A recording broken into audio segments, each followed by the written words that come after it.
Insurance isn't one size fits all. That's why drivers have enjoyed Progressive's Name Your Price tool for years now. With the Name Your Price tool, you tell them what you want to pay, and they'll show you options that fit your budget. So whether you're picking out your first policy or just looking for something that works better for you and your family, they make it easy to see your options. Visit Progressive.com. Find a rate that works for you with the Name Your Price tool. Progressive Casualty Insurance Company and Affiliates. Price and coverage match limited by state law.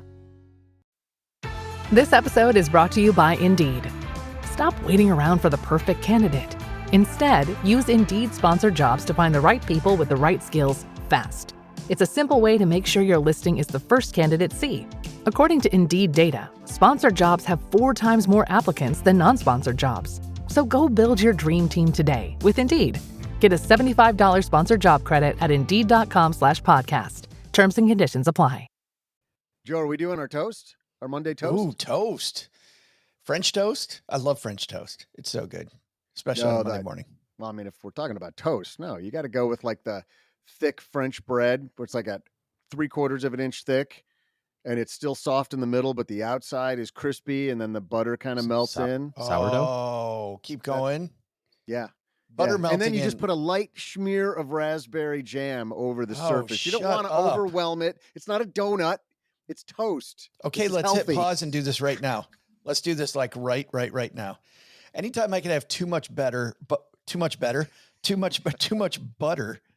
and just a little bit of jam.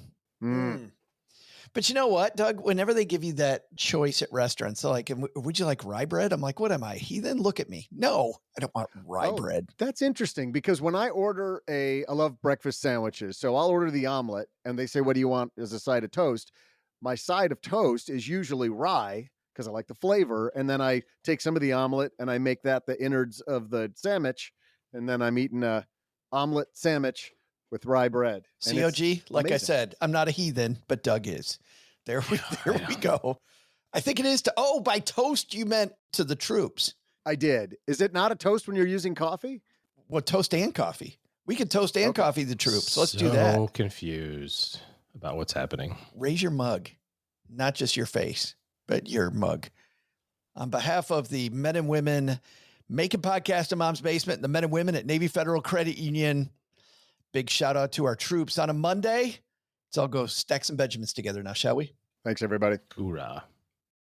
You're gonna end up eating a steady diet of government cheese and living in a van down by the river. Live from Joe's Mom's Basement, it's the Stacking Benjamin Show.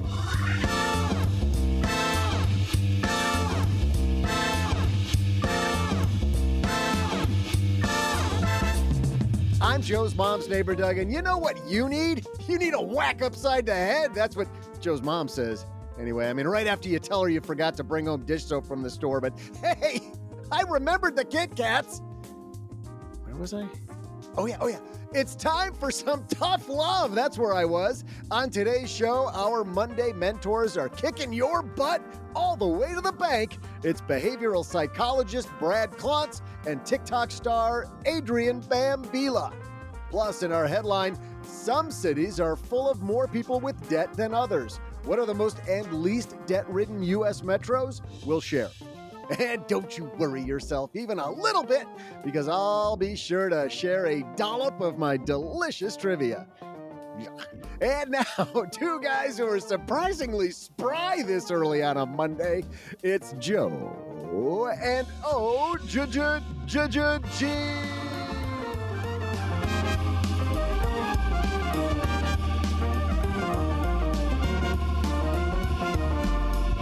You know, G, how you can tell when Doug's been hanging out with Mom too much? He says spry. And dollop. Welcome to the 1950s podcast. I am Joe Salsihai, and across the card table from me is the spry guy himself, waking up with the crows, or whatever what's a good... How about roosters? That's roosters. The generally used bird in that scenario. My goodness. I'm going to mess that up. What are we doing? It's Mr. OG. I don't know. How are you, man? You salty today? Yes, it's Monday. It's a good day to be salty. It's a day that ends in Y. I was just going to say the same phrase. We got Brad Klontz here, and Brad Klontz is generally a nice Brad's guy. a cool dude. He is. He's cool a dude. super guy, but today he's salty. Oh. And it's funny because I don't even Did know. you lick him? How do you know? Oh, come on. Do we? Oh, where's the, nope, not that one. Erase, Nope, erase, not that one. erase. Nope, not that one. I can't find it. Yeah. There we go. Now we got it. Fifth button I press. No, Brad and Adrian think you need some tough love. I'm like, oh my God, we already got one of those here. Do we actually need another one, Doug? Welcome to the Surly the podcast today. Brad is always like always telling the truth with no velvet on the hammer. Listen to the chapter headings of Brad and Adrian's new book, because their book is all about harsh truths, in quotes. Okay. Chapter 1, being poor sucks. I would agree. Chapter 2, only poor people think the system is rigged. Number 3, you don't want to become a millionaire. You just want to spend $1 million. Also true. Chapter 4, your beliefs about money are keeping you poor. Chapter 5, your teachers can't teach you how to get rich. Chapter 6, it's not your fault if you were born poor, but it is your fault if you die poor. Chapter 7, you don't deserve more. You're getting paid what you're worth. I like it. Preach, Bratty. This was ghostwritten by OG, wasn't it? I swear to God, all these things have come out of my co-host's mouth so many times. Chapter 8, only liars say they love their jobs. Oh, we're going to have some fun with Brad and Adrian today. It's going to be great. And we're going to talk about, OG, what do you think the most debt-ridden city in the USA is? If you had to pick, what would be it?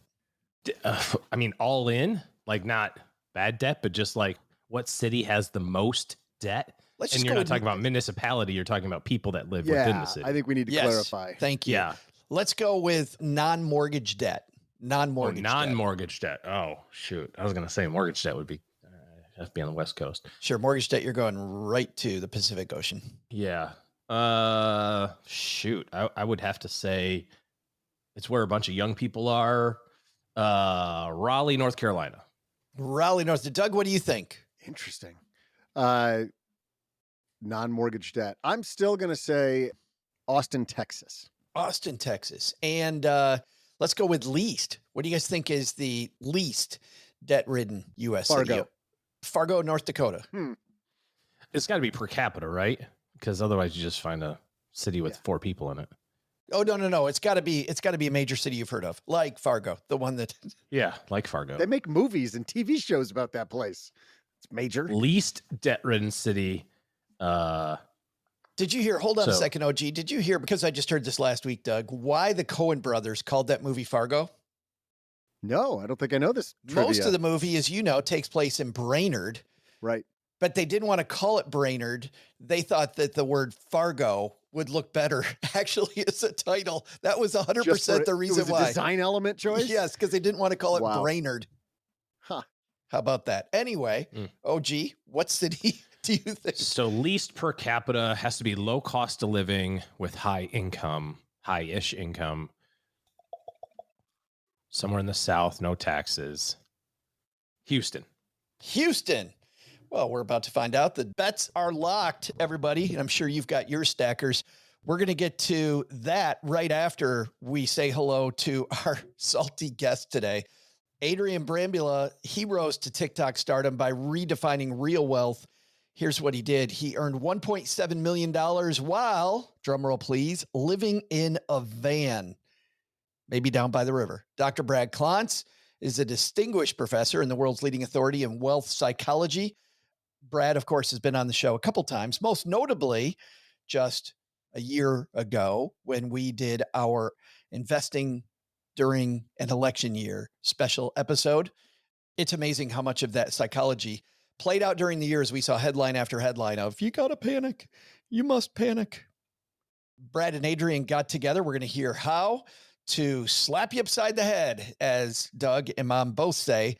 But before we get to them, our Monday mentors, we have a couple sponsors that make this show free so that we can keep on keeping on. We're going to hear from 2 of them, and we're going to get this party started. Dell PCs with Intel Inside are built for the moments you plan and the ones you don't.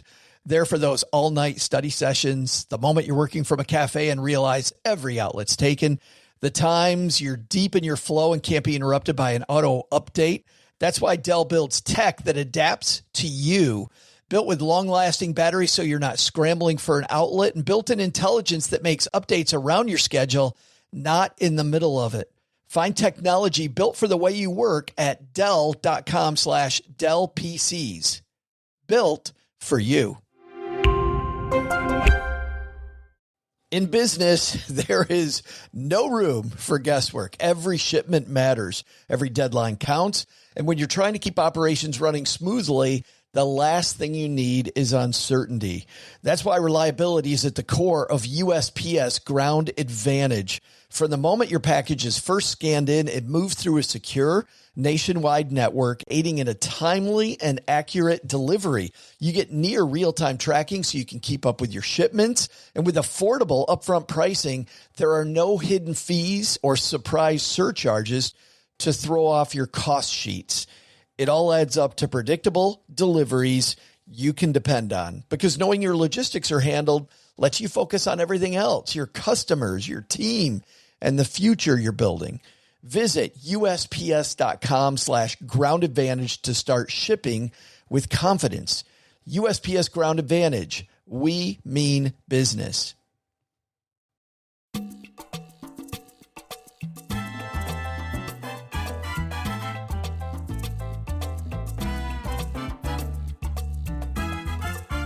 Here they are having a seat at the table. Adrian and Dr. Brad are here. How are you guys? What's up? So excited to be here. Thanks for having us. Brad, our audience knows you. In fact, we've been talking all year long about the awesome roundtable you were on, helping people through election season this year and all the craziness of the last 12 months. But Adrian, this is like your coming out party to the Stackers. So do you still live in a van down by the river? I don't. I moved 3 years ago in Austin. I lived in a van for a year during the pandemic. I have air conditioning now. It's really great. I have a dishwasher, which is awesome. But all jokes aside, living in a van was quite a beautiful lifestyle, actually. It was actually more stuff than what I was used to, because the previous 2 years, my wife and I, we were nomads across Europe. We lived in Dublin, Ireland. And so the van was actually more stuff than what we were used to. But now I'm not on the extreme side of fire movement, living in a van and saving 95% of my income. Now I live in an awesome place in Austin. And actually, I'm spending a lot of money right now. I just spent $40,000 on a pickleball court at my house. And I don't know if you play, but come on over, let's play. But it was a great lifestyle. I recommend it. You're in the van to shower, to sleep, to cook.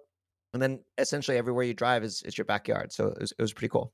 It's so funny because I love following just on your TikTok channel, just all of your travels and the stuff that you do. The recent Kyoto videos that you've had are awesome. My daughter lived in Japan for a while. I lived in a 3-room apartment for a little while after living for a long time in a fairly large house. We sold our house much quicker than we thought that we would. We didn't know if it would sell quickly. We couldn't move for another 7 months. So for 7 months, we lived in this 3-room apartment over a buddy of mine's dad's garage. And it was funny, Adrian, what it taught me. I mean, I got to believe that living in a van and being a nomad taught you a ton about stuff. Yeah, I do have a house and cars and stuff, but I still feel like I'm now more of like an intentionalist versus just a blind consumer. And I do feel still that the more stuff you own, the more it owns you. I see people that have in the entrepreneur crowd here in Austin, they got really nice cars and stuff. And one guy in particular parked his car and then like did a walk around. And then it did a few looks back to make sure, I don't know if it didn't go anywhere. Someone was going to just pop a tire. And to me, I think of that as examples like, yes, you do have a beautiful car, but you think you own that car owns you if that is how much of attention. Because normal people, they just go, they park and they walk to their place. So I do still feel like I have that mindset. And also I think when we come from nothing, I came from nothing and from my family that immigrated here, it's hard to then make this switch of like getting out of survival mode. By living small like you did and living in the van, I think what's the worst case to happen? If I lost everything, if something did happen catastrophic out of my control, and I actually had to go back in a van by choice, now that I lived it, I could say, you know what? That was actually kind of beautiful. I don't know why I'm so fearful of not having stuff, because actually when I did not have stuff, I learned it was actually a beautiful life. That's awesome. It reminds me of that Walt Disney story where they're getting ready to open Disneyland. Have you guys heard the story? Brad, have you heard the story? Mm-mm. So they're No. getting ready to open Disneyland, and he's in a golf cart with the chief engineer, and Disney couldn't afford to pay most of his people. He gets this deal with ABC, so they help fund it. He gets his deal with all these sponsors. They help fund it. He gets the deal with the engineering company, and, everything's behind schedule to open Disneyland. The engineer's freaking out. And the guy goes, this is horrible. What if nobody comes? What if it sucks? What if it's bad? Walt looks at him, Adrian, to your point, and goes, what's the worst that could happen?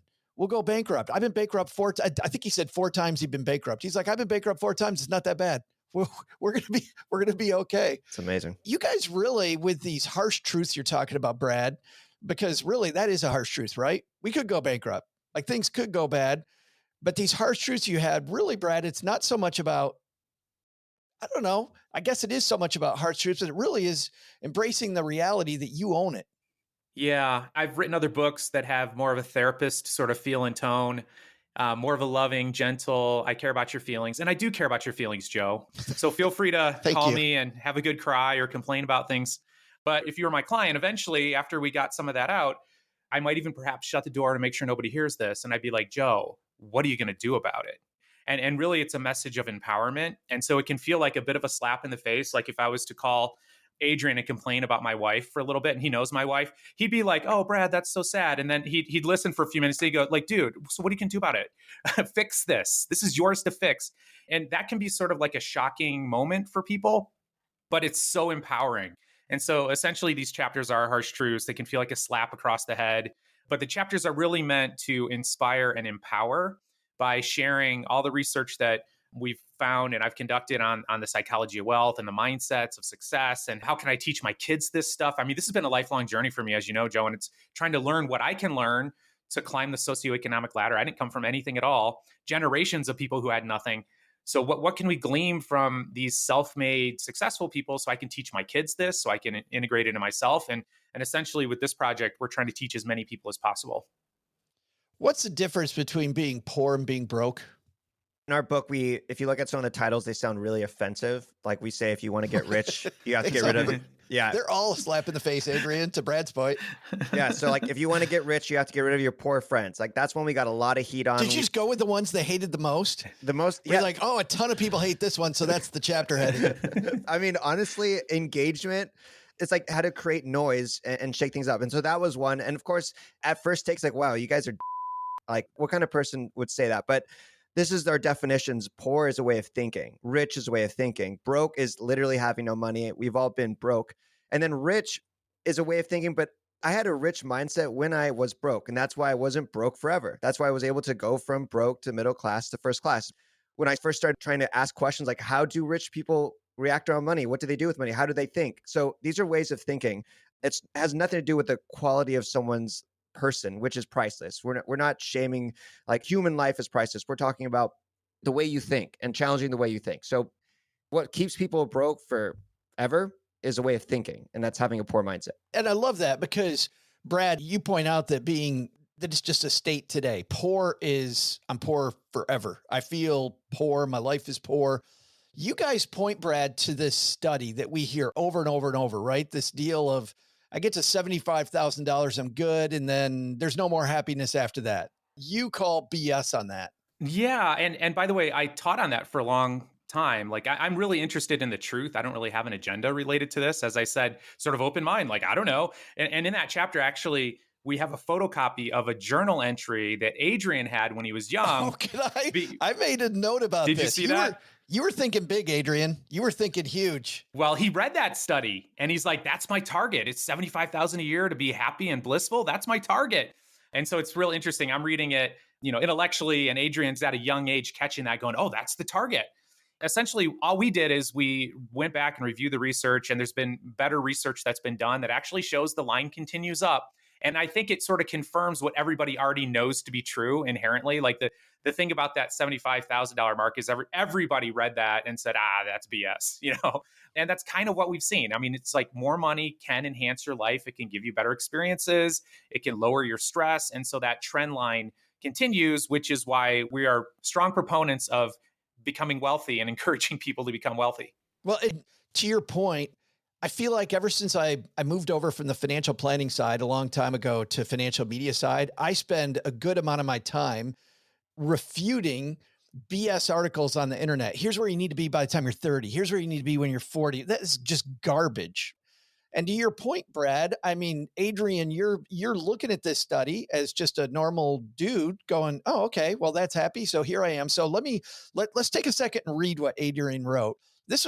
I couldn't read the date. The date, is it 2013 you wrote this at the end of 2013? Yeah, I'm sorry. My handwriting's so bad. It's literally a real image, but yeah, it's 2013. So you wrote out your goal, and here's what Adrian wrote, everybody. He wrote, by the end of 2015, I want to make $60,000. You wanted your online revenue to grow to $15,000 by the year 2015. And here's the big number. You want $400 in disposable income every month to live and travel and experience. And by the way, I've been there. And to me, when I was broke, I mean, to me, these are attainable, realistic goals.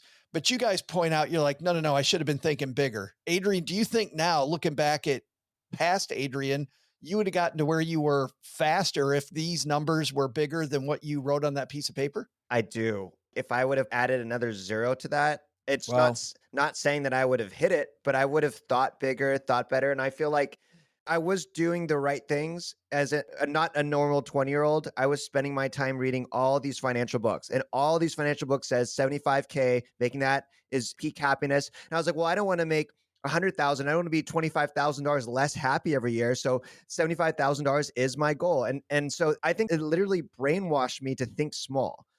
When I started making more than that, there wasn't like some moment of like guilt or shock. I actually didn't even recognize it. I was still happy. And as I continue to make more money, like, you do have to consciously practice lifestyle design. When you make more money, you have more options and choices. I think also it could create a softness or addiction because you always want to consume and get lost. Like in Austin, Texas, in the entrepreneur community, psychedelics and drugs are actually very prevalent here. I just went to an event last week. I walked into a room with very successful people. I stepped in the room and everyone's talking about drugs. So like these people, like one guy sold a company for like 100 million. Another person I know, he does like 30 million a year. And the other person I don't know, but I just know he's successful. They have so much money. And now where can they get their abundance and joy from? They have to take drugs and like existential stuff. So it's like, to me, these are signs of the problems of success. When you take on money, you start earning more. It's not that it's easier. You just have more options. It's still up to you to decide how you want to live your life. And now you can live in a world without money constraints. Now, I think that's a blessing. I think we assume everyone wants to have financial freedom. But sometimes that freedom, when you get there, you're like, oh my gosh, I have all my time now to myself. Some people don't know how to spend that time wisely because now you don't have money problems, you have life problems. Yeah. How do I spend my life? What's the purpose of my life? How should I spend my money? And you can find good ways and then you can find bad ways to do it. It's almost like when you look at longevity research, they say that like Alzheimer's has always been there. It was just always covered up because we die of other crap first, right? Mm-hmm. And now we're living longer. And so now once you have money, now all these problems that you could have as a human being, you're experiencing those. I remember Tony Robbins saying the phrase once, he's like, it doesn't make life easier except you can show up to your problems in a limo if you want. Like, that's awesome. Your second harsh reality, you write, only poor people think the system is rigged. And even Brad, I look at that title and I'm like, well, as a guy that started off in poor West Michigan, and you're a poor Michiganian like I am, Brad, starting out, I'm like, well, we kind of all have different starting lines. So you're poking the bear there, Brad. Poking the bear. And I like to blame all the most offensive titles on Adrian because I would never say something like that, Nice. Joe. Lies. Who, me? Of course not. Throw him under the bus with the microphones on. But I will say this. That was the mindset I had growing up, lower income, broken family. I felt like everything was designed against me. And I know that I do have some privileges. I'm Caucasian, I'm white, I'm able-bodied. There's all sorts of privileges I have. I didn't feel like I had any of that because I was born low income. And so I'm just going to tell you, my mindset was these rich people are out to get us. They've designed this entire system so that we can never get ahead. Both my grandparents on both sides living in trailer parks for generations, no money. I was convinced the entire system's rigged. There's no way for us to get ahead. All these people are keeping us down. And by the way, if that's your belief, you'll find evidence for that everywhere, right? It's like, yes, this system is not fair. The mindset shift here we want people to make. because that's a very external locus of control thing. We dive into the psychology around that. That just keeps you stuck, believing that everyone else is controlling your life. The mindset we want people to have is it's a game. It's a game. So wealthy people are playing a very different game when it comes to investing. The poor mindset game is like, I'm going to take $1,000. I'm going to try to make it into 10,000. Then you lose all your money and you think the system is rigged. It's terrible. That's the wrong game. You're not playing the right game. And so if you look at it as a game, it changes everything because you can learn the rules of the game. You should learn the rules of the game. And we use the example of showing up to play football and having your pickleball paddle with you, and your tennis shoes and your short shorts, and then going out on the field and getting plowed over and not knowing what to do. And here comes the football and you try to whack it with your paddle and then somebody blows the whistle and you lose. And it's like, well, yes, you showed up to the game. You didn't know the rules. You didn't know the culture. You didn't have the right equipment and you had no idea what you're doing. So of course it feels like it's rigged. The mindset that it's a game, it changes everything in your life. Because all you got to do then is figure out really what the game is. And Adrian Brad earlier talked about lifestyle design. And so learning to play the game, I feel like might be the basis of where this lifestyle design starts. Where do you begin by playing the rich person game? What's a part of the rich person game that will flip some of our stackers from the poor person to the rich person game? This makes me think of like we poke fun a little bit at the fire movement people where they make such insane sacrifices that they forget to live. I just think of my parents specifically, but it's not just them. It's like when they actually do retire, it's like they're working almost full time with the income that they've invested in and they did it right. And now they struggle to spend money and they still, like my dad almost has a personality trait. Like when I try to take him to a really nice restaurant, if it's over $100, it's like, how was the food? Expensive. Doesn't matter. It's just a trigger. Yeah. He's still operating at a standpoint from 30 years ago. And honestly, if you have advice on this, I know probably a lot of people need to hear it for those that are at retirement age. One thing I've learned from them is I need to do things today that make me happy and spend money as well. I did all the right things. I don't have any debt and I'm investing and I allocate average. I'm doing all the things, right? All the tactics. But another tactic is what makes me happy when I spend money. And typically those things are impact, giving back, and experiences. And that's why, like you mentioned Kyoto, we were in Japan for a few months this year and we travel and play pickleball. It's like these things make me happy. I'm trying to spend my money because now my parents, like at this point, they're going to leave way too much money. At first I was saying, if you leave me enough money to buy 10 Lamborghinis, I'm going to just blow it all on Lamborghinis. And they still didn't change. So then I was like, okay, here's what I'm going to do. However much money you leave me, I'm going to donate to the opposing political party that you guys don't like as a funny joke, right? And I'm just trying to say, like, do not leave me money. Like, spend your money. You worked for it. You earned for it. I don't want it. So I'm trying. You gotta fill them full of fear. But yeah, we have to live. We have to spend money also. But I think what you're saying though, Adrian, is that I think for most people, right, we blindly spend money. Like we just go and we spend money and we don't even really think about it. You're saying was start with what lights me up and then spend money on that stuff. Like you have a TikTok video about making a list. Make a list of the stuff that lights you up, right? Start there and then give yourself permission to spend money on those things. I think that's great. When I was living in Dublin, Ireland, I knew I wasn't going to live there forever. I loved walking to different cafes. I spent $1,000 a month on coffee. That's the most I've ever spent on coffee. But I was like, I'm here living in Ireland. I'm not going to miss out on this opportunity. And I was happy to spend that money. And I'm glad I did. It wasn't sustainable. It's not my normal coffee budget. It's ridiculous, but it made me happy. So like, that's an example of like, you should find something that makes you happy. And if it costs money, spend it, you know? Yeah. But if you're just blindly spending money on coffee and you really don't care, then it's just a waste. Brad, I want to ask you about two things here. You guys really, not just with this point about learning the rules of the rich game, but I think all the way through the book, you really make a point to talk a lot about automation. I feel like automation, Brad, is a huge part of the rich person game. Yeah, it is a huge hack. And I've included it in many studies we've done to get people to save more and invest more and grow your net worth. And so the concept of spending to enjoy today, like, first of all, most Americans should stop doing that. So because they're doing that and they're not doing what they need to do before they do that. this is how I try to live my life too. So you identify your top financial goals. And by the way, when we had people do this in a study, they increased their savings by 73% by going through this process. Wow, that includes 73%. 73% after 1 hour, Joe, of doing this. So this is the essential process. We had people identify their financial goals. And so by that, not just say retirement, it's like, no, where are you? We had them close their eyes. Who are you with? What are you doing each day? How does it feel? Are you on the beach? Where are you? What type of house do you want? Draw a picture of it, like get really, really visual, because that is how we make our decisions around money. And that's why we consume right now. It's like everything smells so good, tastes so good. This is the way we're wired as human beings. And so you need to get really excited and a clear vision of why you're going to be making these sacrifices to begin with. And then another really important step is to name accounts after those specific goals. And this helps connect money. Yeah. It connects the money and the emotion to the account. Because if you have a quote savings account or a quote checking account, you're doomed. Because what's going to happen to you psychologically, it happens to me all the time. I'll look in my checking account and I'm like, oh, we have $20,000 in there. And subconsciously, I now feel rich. And it's like, oh, I'm going to overspend. And I'm a psychologist and I study this stuff for a living. I'm just absolutely going to overspend. So what you need to do is identify those accounts. And then, and here's the key, by the way, your gym membership does this to you. And everyone can relate. Like you get all excited about this vision of your body. You want to, get into the gym and work out. So they're smart. They automate your movement from your checking account into their checking account.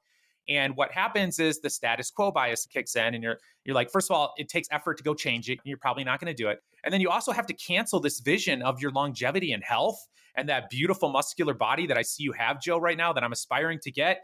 You have to say, sun's out, guns out. Right? Exactly. You have to say, I don't care about that anymore.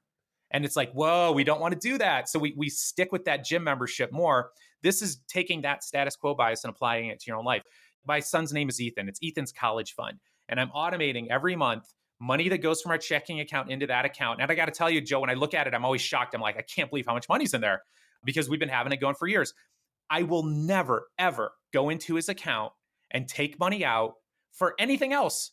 I've already identified that as one of my top goals. I'm not going to go spend that on a car. Are you kidding me? Or a vacation? It doesn't even come into my consciousness.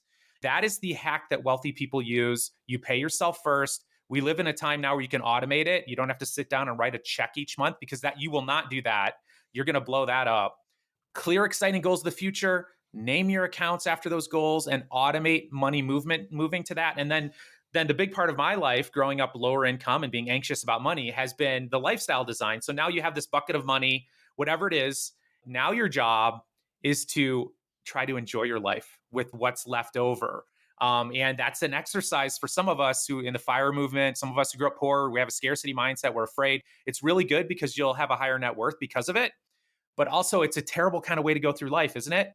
Go out to eat. You have some money there because you're taking care of what matters first and you've automated it.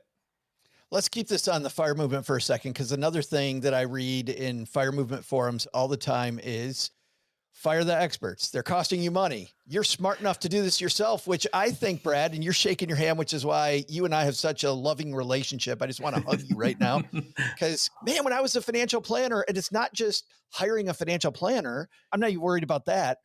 All the smart people that hired me surrounded themselves with smart people. Like when I see smart people, they surround themselves with smart people. It just seems, Brad, like such an idiot.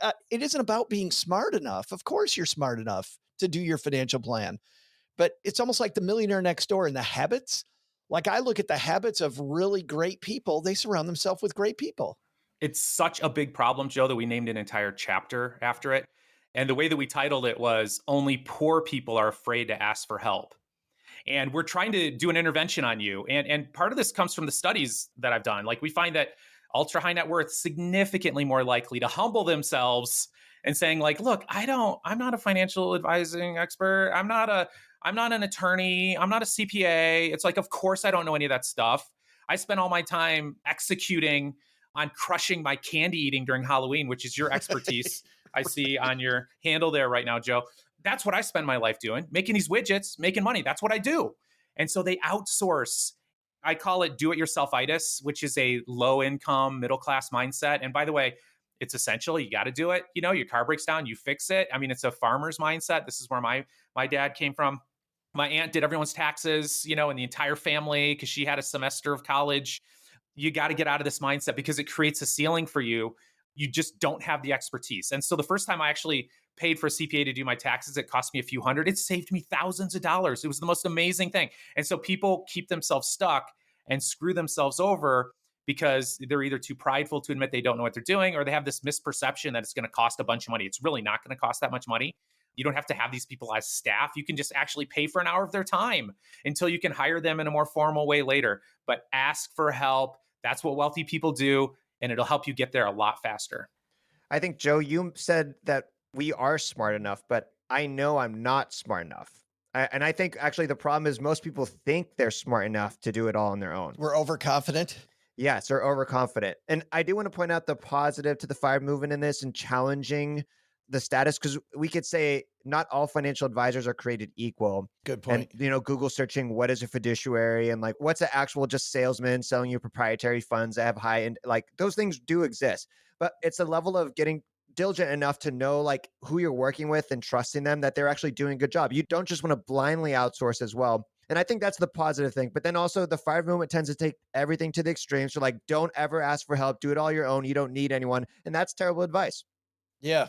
I'm glad that you said that, because I think that second, smart people in my phrasing is super important. And I never really thought about that, Adrian, until you said that. I said smart people surround themselves with smart people.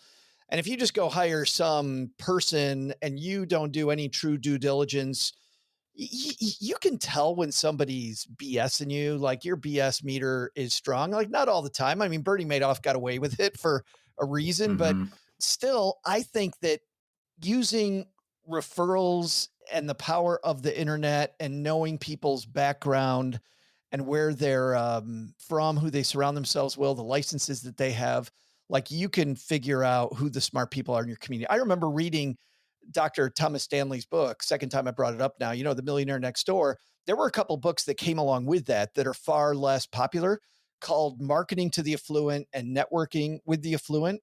And one interesting thing about millionaires, and Brad, I'm sure you probably have studied this before too already, is that millionaires work on the referral system. They don't have time not to. And smart people know smart people. So I feel like if somebody's really rocking, starting off asking them, who do you use? It might be a way to get rid of some of the shysters that I feel like are in the game. You guys begin the third truth, and I want to end with this activity, because I love this activity. And Stackers, I'd love for you guys to do this with Adrian and Brad and I. You ask us to take 3 minutes. So we're going to have you pause the podcast here, take 3 minutes and write down everything you would do if Adrian and Brad gave you $1 million right now. So pause the podcast, take 3 minutes, and at least think to yourself for a few minutes, what would I do if Adrian and Brad handed you $1 million right now? All right. All right. Now I'm going to assume that you did that. Brad, what are we hoping the Stackers did? Because most of them probably did the same thing that, this is funny because I did it. Most of them, I think, did the same thing that I did when you handed me $1 million. Yeah. So we take a real hard line on this because we're really want to anchor in the rich mindset. The poor mindset. So first of all, we just made you a millionaire. Okay. And so what the poor mindset does is it immediately starts to unwind your millionaire status. That's exactly what I did. I immediately started unwinding this thing.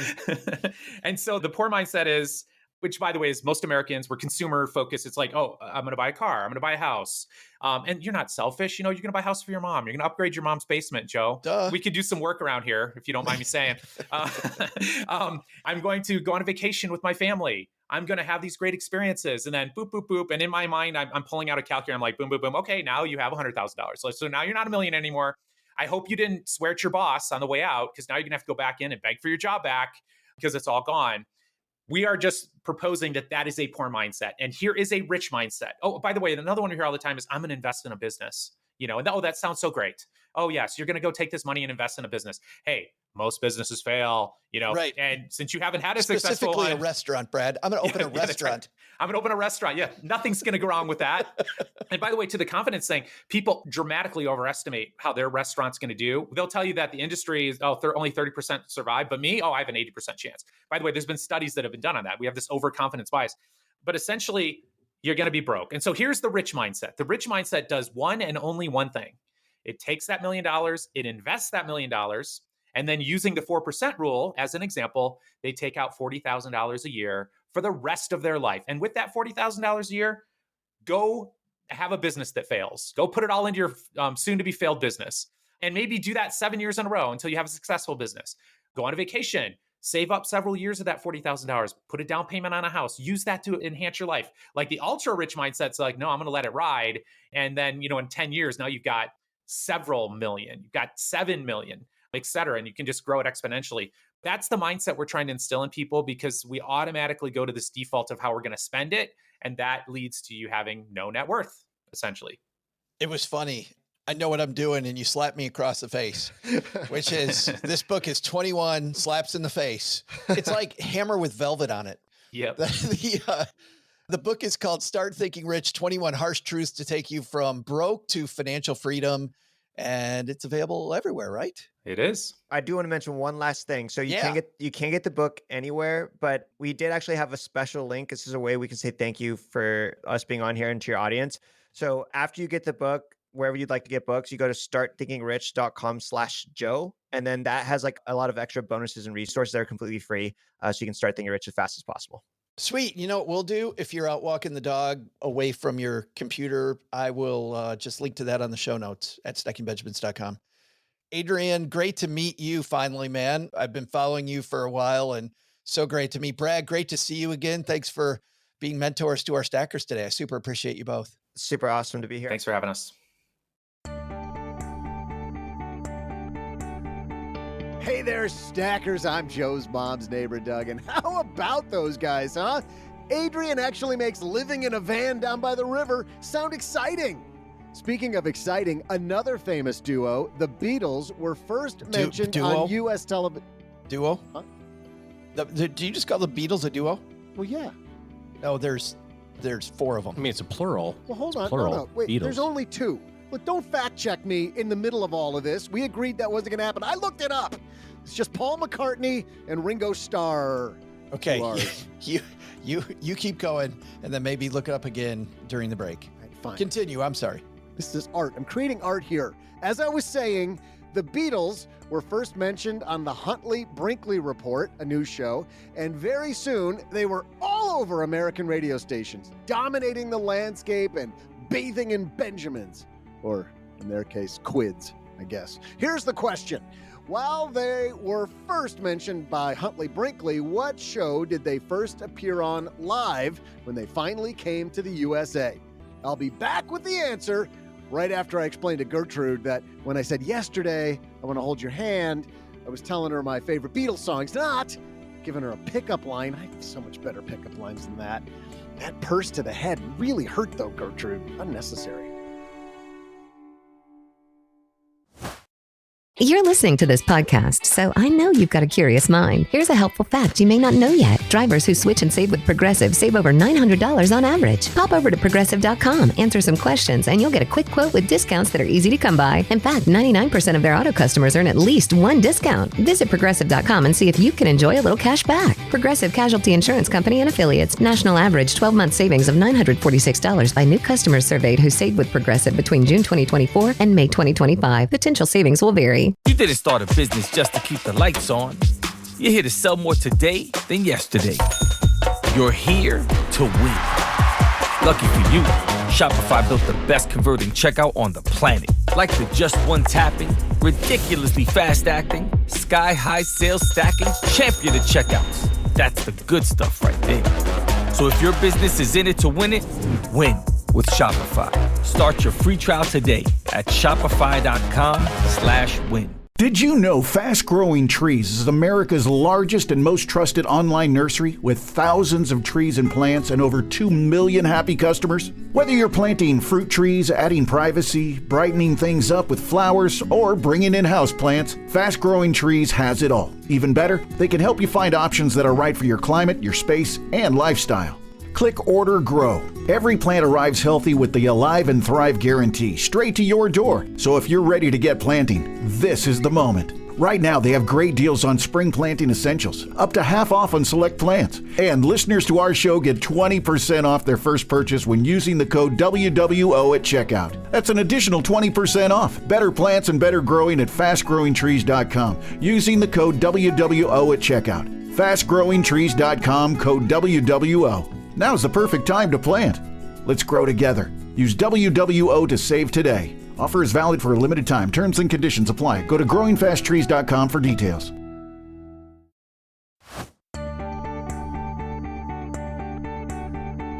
Hey there, stackers. I'm the guy neighbors call hey dude. And who's wondering how much Lucy's diamonds are actually worth? Joe's mom's neighbor, Doug. Now, this is actually a little bit awkward, and I don't want to disturb anyone, but it does turn out that the Beatles were a quartet. These two other guys, besides Paul McCartney and Ringo Starr, their names were apparently John Lennon and George Harrison. And it turns out, man, this is awkward. I hope everybody's sitting down. They know, Doug. They already know. You're telling me they already know? They know.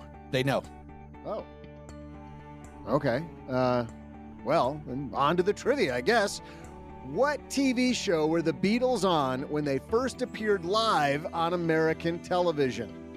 Well, in a quest to get all of the Benjamins in their pockets, the Beatles appeared on the Ed Sullivan Show. And now, because we're moving on, it's back to Joe and OG.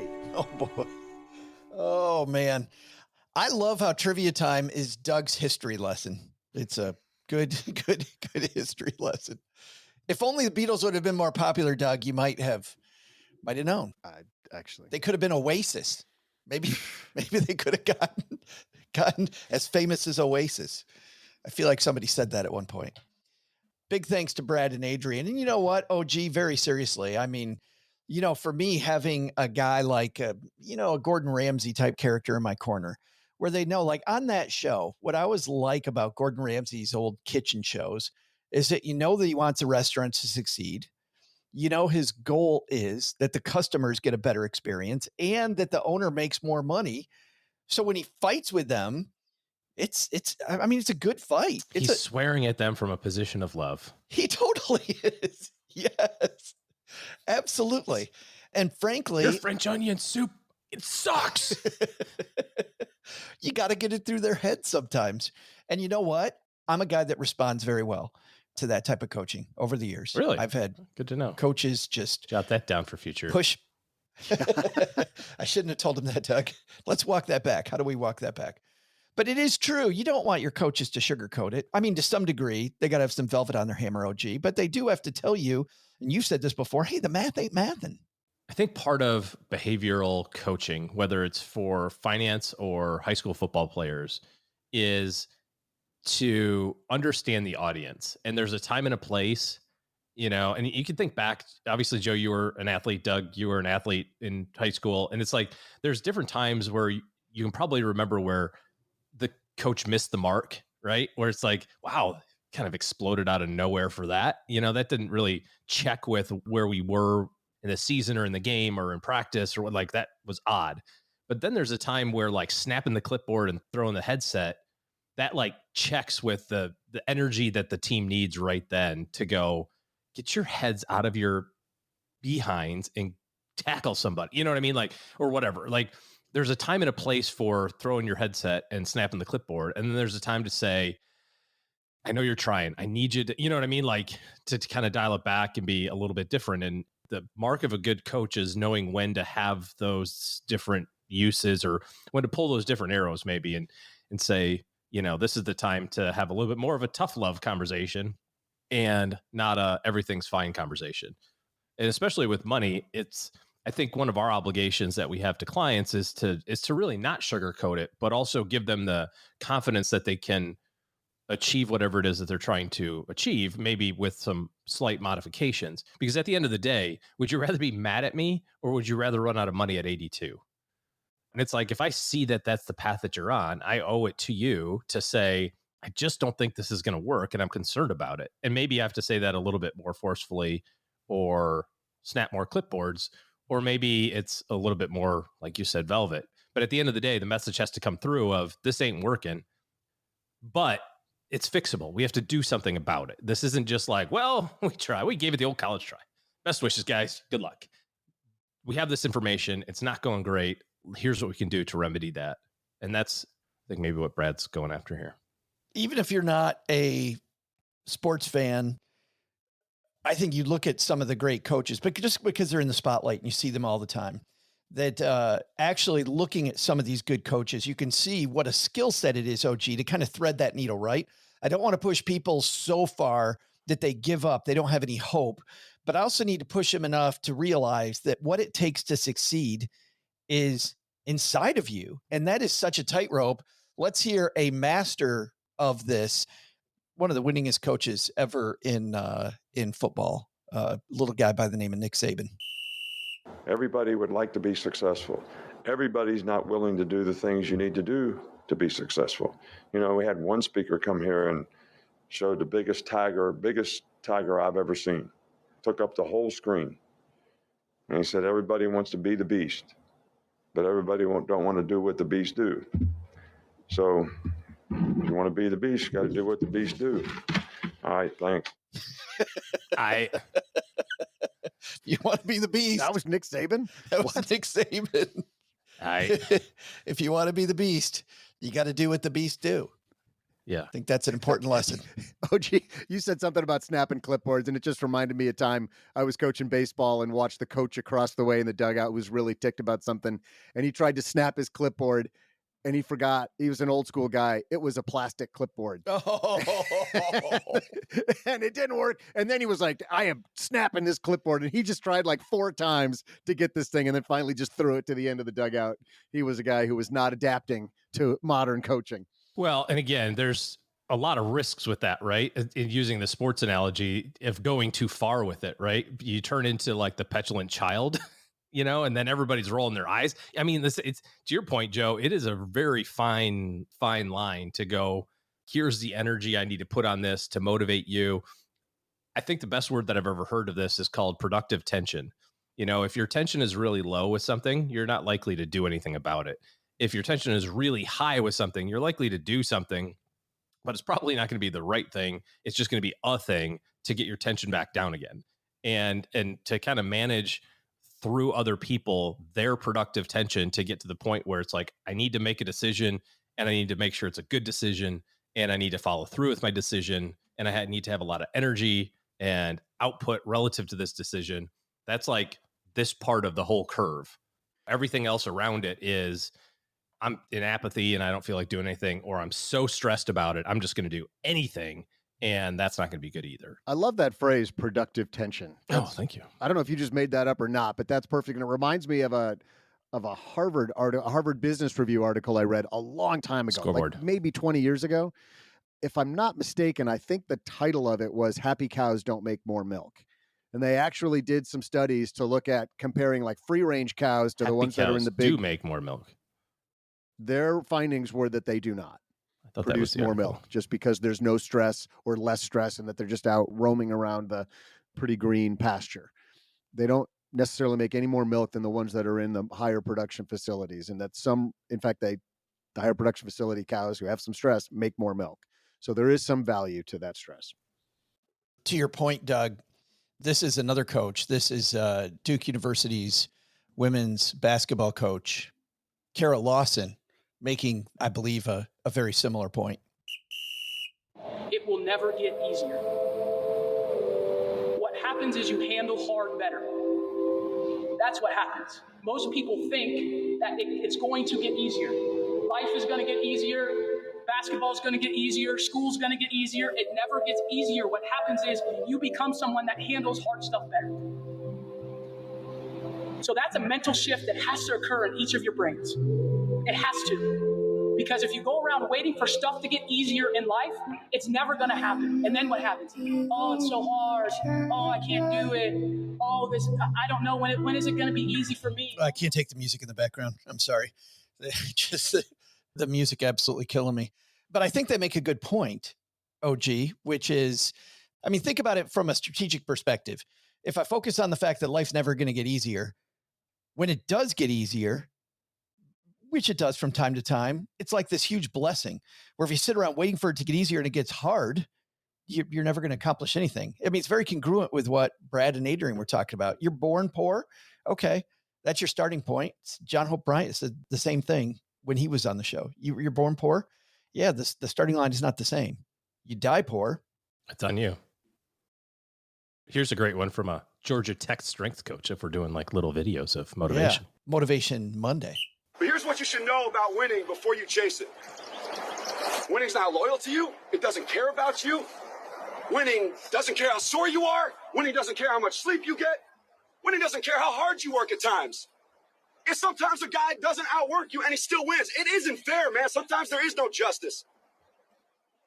Winning requires all of you and then more, and it promises you nothing. It's a mastermind of creating fear and doubt in your mind. It causes setback after setback. So the question is about winning. Are you willing to sprint when the distance is unknown? And why chase this thing called winning?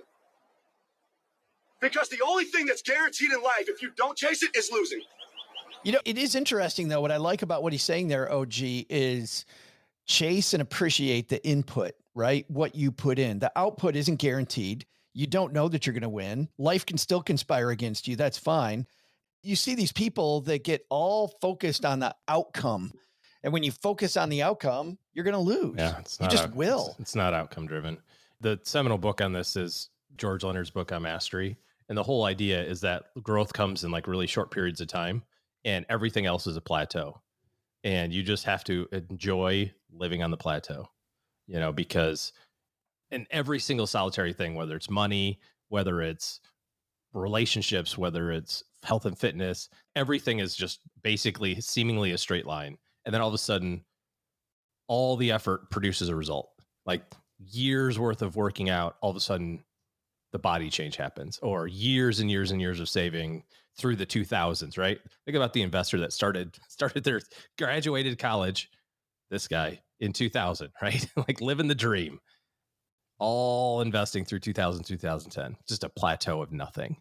And then when did all the growth happen? 2010 to 2020. Bam. You know, and all the results happened in that 10 years from the 10 years of plateau. I think the biggest lesson, though, if you want to be the beast, you got to do what the beast do. Got to do what the beast do. I think that's it. Let's go to our headline. Hello, darlings. And now it's time for your favorite part of the show, our Stacking Benjamin's headlines. Our headline today comes to us from Lending Tree. Well, of course, not only does Lending Tree loan people lots of money, hook up people with loans for lots of money, they also track a lot of that data. Jamie Katanach wrote this piece. And by the way, thanks to Stacker Scott, our friend Scott Carson, for pointing this out. Jamie writes, debt can unlock dreams like becoming a homeowner or funding a world-class college education, but it can also drag Americans down. According to the latest Lending Tree study examining non-mortgage debt across the 50 largest U.S. metros, it is. You guys picked your number one debt-ridden city, OG. You thought it was? I said Raleigh, only because of young people and medium cost of living. Doug, you said Austin, Texas. How come? Just so many people moving there who have to sort of, I don't want to say start over, but when you've got a big influx of people into a place, there's a lot of purchasing going on, things for the inside of their home that they got to put on credit cards to furnish these homes. They might be getting new vehicles. So I just saw a lot of that migration inspired debt. All right, drum roll, guys. The most debt-ridden city, not counting mortgage debt, is Austin, Texas. Bam, number one. Doug nails it. Cheated. Do you think the people can hear me gloating? Average resident, Doug, to your point, nearly $46,000. It's a lot. This is troubling to me, OG, because we're going into holiday season. These are the months, November, December. These are the months when people accumulate credit card and non-mortgage debt. This is the dangerous time. Austin, Texas, you are already number one. By the way, number two and number three cities also in Texas. San Antonio trying hard to keep up at 44,800. Houston, Texas is third at 44,000. So Houston isn't on the other side. Okay, got it. You've got, what's that? I said, so Houston isn't on the other side of. Yeah, so he already knows he lost the other half. I lost of this that one too. Yeah, Houston, not the least. And isn't San Antonio and Austin like just one big megaplex, mega burb? It's like one giant city. Are they almost connected now? Very soon. For people that don't live in Texas, sure. No, but I think there's talk about that. Like they're both growing so fast and they're just going out that I realize they're hours and hours apart. But it's like there's less and less just Texas wasteland between them, like there used to be. Wasteland. It's called hill country, dude. Settle down. It's actually quite nice in Austin and San Antonio. A flatlander like me up here in Dallas, when you go down, you go, wow, there's like topography. It is so here. pretty. There's hills. My goodness. Hiking. What is that? Reservoir or wasteland. We could I'm call it pretty wasteland. sure that's where they filmed Mad Max, that area between Austin and New San Braunfels. Antonio. You throwing shade on the caves in New Braunfels? That's a cave situation down there is pretty cool. Doug thinks it's the American outback. Yeah, pretty much. Yeah. Yeah. Well, that's a knife. All right. Least debt-ridden city. Oh my goodness. Did you just make a reference from 1984? Yeah. You said Outback. And there's only two things you think of when you say, well, three things. Bloomin' onions. Bloomin' onion. Shrimp on the body. And now that's a knife. Foster's. That's not a knife. No. This is a knife. Crocodile Dundee reference. Wow. I like it. Yeah, OG's even young enough. He has no idea what the hell you're talking about. Oh, I know who Crocodile Dundee is. Of course I do. All right, guys. Least, obviously, OG had it wrong. Get this, guys. If you thought of the state least likely to have the least debt, it would be California. California. Number one city in California with the least amount of debt, San Jose, California. 26,700. Second, much more what we would think of. Louisville. Hold on. Did you say the least amount of debt is $27,000? Non-mortgage debt. Per person, per capita. So basically, even the best city is really bad. That's right. That is true. Like, there's not a big difference. I got to be honest, between having been in credit card debt before, there's not a big difference between being 27,000 in debt and 44,000 in debt. Oh, geez, like if you're 27, why not go to 40? Let's go to Austin. I wouldn't be celebrating if I were you in San Jose. Ha ha, we only have 27,000. Nah, nah, nah, nah, nah, nah. In San Jose, the average auto loan's about $9,500, student loan $5,000, credit card debt $8,200. And then personal loans about $3,000. I mean, the thing that San Jose has, obviously, it's the economy, right? A lot of tech jobs there and big money. But well, and get this is funny, OG. That is actually the big difference here. You know, where I said that San Jose has $9,500 for their car, Austin, Texas, $17,100. Yeah, keeping up with the people at work. They're all driving F-350s that are lifted in Austin. Either that or you work for a tech company and you're driving the BMW to work. Student loan debt, 11,100 versus only 5,000. But the credit card debt, $9,000 of credit card debt in Austin and 8,000 in San Jose. It is your car and your college. But I wonder what the income difference is between the two cities. Oh, yeah, because they're both heavily tech-driven. Insanely different, probably. So what's the difference? You've got Silicon Valley, the old Silicon Valley in San Jose, OG, and then you've got new Silicon Valley. Well, apparently the difference is car payments and student loans. Mm-hmm. I actually believe that Austin is more diverse in its economy than just tech. It absolutely has become a new tech destination. I don't mean new tech, but companies have moved there or new tech has spawned there. But I think that place is so huge that economy is far more diverse. And so I think that probably is driving it. It's not just super rich tech bros. The least non-mortgage debt. San Jose's number one. Louisville makes more sense to me as number two. Milwaukee, number three. Smaller cities, a little bit, I would think more reasonable cost of living overall. Keep going because Fargo's on that list somewhere. San Jose, I don't get. Let's go to the list. The top 10, Austin's number one, San Antonio number two, Houston number three, Miami number four, Atlanta number five, Dallas number six. Man, we get all the Texas cities in the top six. Woohoo! We're number one. We're number one. Orlando's number 7, DC number 8, Riverside, California number 9, and Tampa number 10. We go to the bottom, San Jose number 50. These are the top 50 cities in the United States. 49, Louisville. 48, Milwaukee. 47, San Francisco. 46, Seattle. 45, Providence. 44, Kansas City. 43, Detroit, Michigan. 42, New York. 41, Salt Lake City. Well, either way, all these people are making a crap load of money or not making a crap load of money. And at the end of the day, everybody got the same amount of debt problems. It just goes to show you can't out earn shoddy. Oh God, I almost said it. Habits, right? I mean, it's like, well, if I could just make $100,000 more, then my life would be great. No, we have all the evidence to suggest there's a bunch of people doing that. There's a bunch of people in San Jose that make $100,000 more than the fine folks in Milwaukee. And guess what? They have the same credit card debt. I'm going to anticipate some stackers out there thinking, hold on, because I just got done listening to you guys a couple of Fridays ago talk about how there's only so much you can save and adjust your spending. It's time to think about increasing your earning. Yeah, you definitely have to increase your earnings, but you have to have a system behind it. You can't just keep on earning money without any good behavior. It's like charitable giving. If you don't give 5% of your income when you make 10 grand, you're not going to give 5% of your income when you make 100 or 5% when you make 500. Like nobody does that. Same thing of savings. If you don't have the system, you're screwed.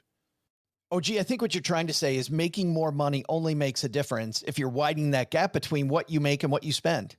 If you have the same behavior and you keep on adding more fuel to the fire, you're just going to have a bigger fire. It's like you have to have a system around your saving and spending. If you're just thinking, if I just made a little bit more money, life would be great. We have all the evidence to suggest that, the fine folks in Milwaukee probably make $50,000 or $100,000 less on average than the fine folks in San Jose, and they have the same amount of debt. So you still have to have a good system. Otherwise, you're screwed. I love that. Making more money is just gasoline on the debt fire if you don't know how to control it. Which is why I've never strived to make more money. Never. That's a reason to not even try. Like, what? It's really self-preservation. Oh, this sounds horrible. Hard pass. I mean, it's fun. It's a hell of a bonfire. I mean, have you been to a bonfire where they start like going, we should put a car in there. Let's see what happens, bro. Well, I went to Michigan State. We're good at that. Yeah. We won a basketball game. Light it on fire. We lost a basketball game. Light it on fire. We will dive more into this in our newsletter, The 201, tomorrow, where we dive into all the great topics that we talk about here on the show. On a deeper level, The 201 is chock full of links and resources for you to get ahead financially. It's the natural 1-2 punch behind the show. StackyBenjamins.com/201 gets you there. Always free and always pretty brilliant. Kevin Bailey does a fantastic job of that. We're so proud that he does such great work. Hey, let's transition over to the back porch, guys, because our HR guide is live, Doug. It's live. It's alive. Like a Frankenstein thing? That's right. Yes. Put some jumper cables on each side of the PDF document. And that is about what it took, because I think we said it was going to come out about a month before it actually came. We finally were like, oh, nobody got out the jumper cables to get this thing going. The average person changes jobs every 4.2 years. The government changes the game on you as well. I mean, when I started, there was no HSA, there was no FSA, there was no Roth 401k.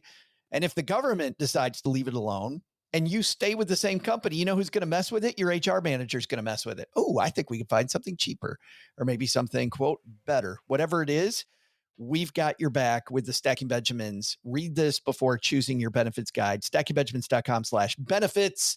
Check it out. I'm super, super excited about it. And I know that you will be too when you see what we've got for you. But if you're not here for better benefits, you're not here to find out that people in Austin, Texas have more debt than people in San Jose. You're here because you need your plan to dovetail better than it has. OG and his team are taking clients. So head to StackingBenjamins.com/OG to schedule a meeting now into 2025. Be one of the first to get on the calendar in 2025. You want to make sure you do that now. StackingBenjamins.com/OG. All right. That, I think, gentlemen, is going to do it. Man, surly episode today. Not just OG saltiness, but Brad and Adrian. Adrian wasn't that salty, but Brad can be a little salty. Choose your hard. Doug, if you want to be the beast, you got to do what the beast do. Do the beast. Is that our big takeaway? No, you don't. Did I get that right? Do it like the beast, maybe? Awkward. Doug, get us out of here quick. So, what's stacked up on our to-do list for today? First, take some advice from Brad and Adrian. Maybe the best advice is a virtual slap in the head from someone you know who's got your back. If you think you could be doing better, find that coach. Second, while geo-arbitrage can help you control costs, so can just focusing on those things you value and only spending money on them. Do both, and you're ahead even quicker. But the big lesson? Don't ask Joe's mom about the Beatles. She says there were actually 5 different Beatles. Some guy named Pete to go along with the 4 Beatles. I think she said too many of her brownies. You know what I mean? Thanks to Brad Klontz and Adrian Brambila for joining us today. You'll find their book, Start Thinking Rich, 21 Harsh Truths to Take You from Broke to Financial Freedom, wherever books are sold. We'll also include links in our show notes at stackingbenjamins.com. This show is the property of SB Podcasts, LLC, copyright 2024, and is created by Joe Saul-Sehy. Joe gets help from a few of our neighborhood friends. You'll find out about our awesome team at stackingbenjamins.com, along with the show notes and how you can find us on YouTube and all the usual social media spots. Come say hello. Oh yeah, and before I go, not only should you not take advice from these nerds, don't take advice from people you don't know. This show is for entertainment purposes only. Before making any financial decisions, speak with a real financial advisor. I'm Joe's mom's neighbor, Doug, and we'll see you next time back here at the Stacking Benjamin Show.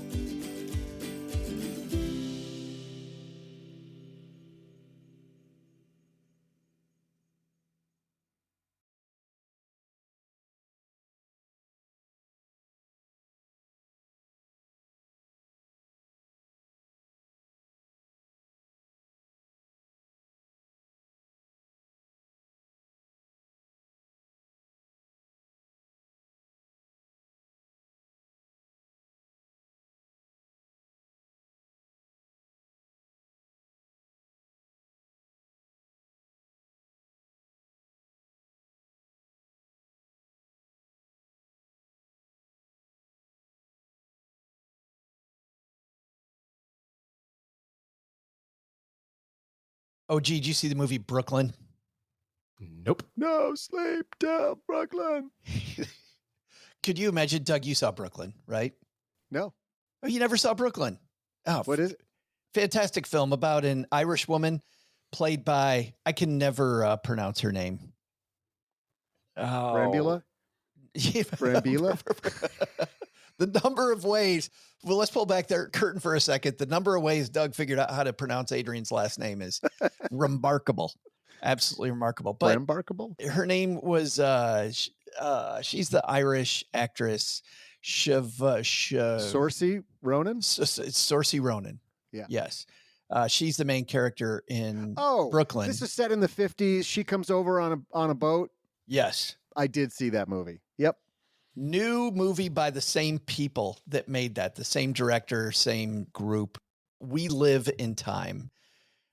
It has been a horrible year at the box office. Just not even a bad year. I mean, just horrible. I still feel like movie theaters are still reeling from COVID because holy cow, had the movies been bad. Seems like they just put all the energy into direct to consumer. Totally. You know, like if there's going to be a movie, it's like, well, why try to tell this story in 2 hours? I can tell it in 8 hours and I can get people to subscribe to Apple TV for 2 months to watch it or whatever. 100%. We can get them to get a prescription, a subscription. Sir,